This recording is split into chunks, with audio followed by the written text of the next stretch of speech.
السلام علیکم ورحمۃ اللہ وبرکاتہ۔ آج میں یہ ویڈیو لے کے آپ کے سامنے حاضر ہوا ہوں۔ یہ ہے اردو مادری زبان 7th یعنی 7ویں جماعت کے لیے۔ تو اس کا جو آپ کا سلیبس میں پہلا سبق ہے وہ سبق نمبر 9 چھاپا کی ایجاد۔ چھاپا کا مطلب آپ سمجھ گئے ہوں گے کہ جہاں جس مشین سے کتابیں چھپتی ہیں، کتابیں پرنٹ ہوتی ہیں، اسے چھاپا بولتے ہیں۔ چھاپا یعنی چھپنا۔ تو اس کی ایجاد کہاں سے ہوئی ہے، کیسے ہوئی ہے اور کب سے ہوئی ہے، یہ اس سبق میں اس کے بارے میں پوری جانکاری ہے۔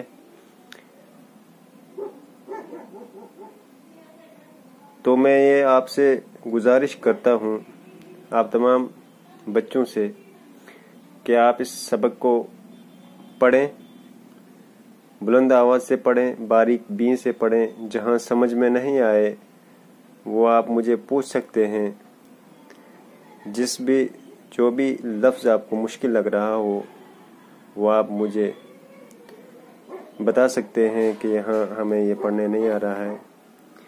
میں اس کو اس وجہ سے نہیں پڑھوں گا کیونکہ یہ ویڈیو بہت لمبی ہو جاتی ہے، تو آپ کو پریشانی ہوتی ہے اس ویڈیو کو ڈاؤن لوڈ کرنے میں اور اس کو پھر سننے میں۔ اس سے آپ 7th کلاس ہے، آپ کی کلاس 7th ہے، اس لیے آپ کو ضرورت نہیں ہے اس بات کی کہ آپ کو یہ میں یہاں سے پڑھاؤں تو آپ خود پڑھیں۔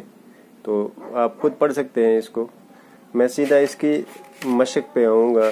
جو اس کی مشق ہے وہ سب سے پہلی مشق ہے دہرائیے اور معنی یاد کیجیے۔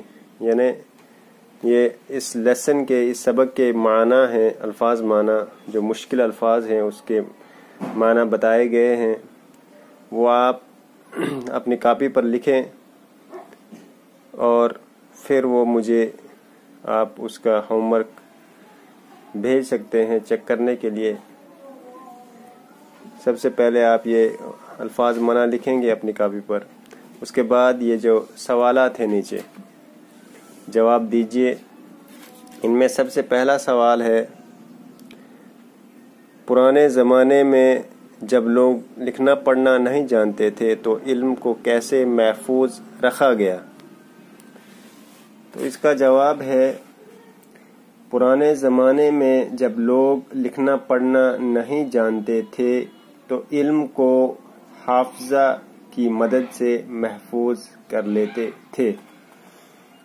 حافظہ یعنی زبانی یاد کر لینا، اس کو حفظ کر لینا سے کی مراد ہے، حفظ کر لینا۔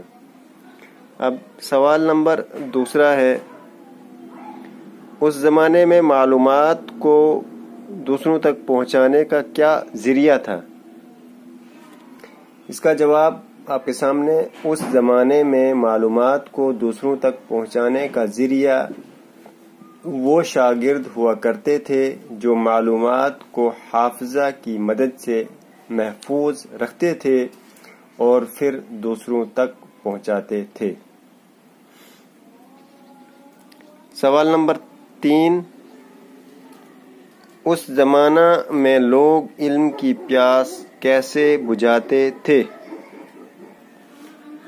اس کا جواب، اس زمانے میں لوگ علم کی پیاس بجھانے کے لیے کوسوں میل چل کر خدمت میں رہتے اور سالہ سال ان کے قدموں میں رہ کر علم حاصل کرتے تھے۔ سوال نمبر 4، جب چھاپا خانہ نہیں تھا تو کتابیں کیسے لکھی جاتی تھی؟ اس کا جواب، جب چھاپا خانہ نہیں تھا تو کتابیں لوگ کاتبوں اور خطاط سے لکھواتے تھے۔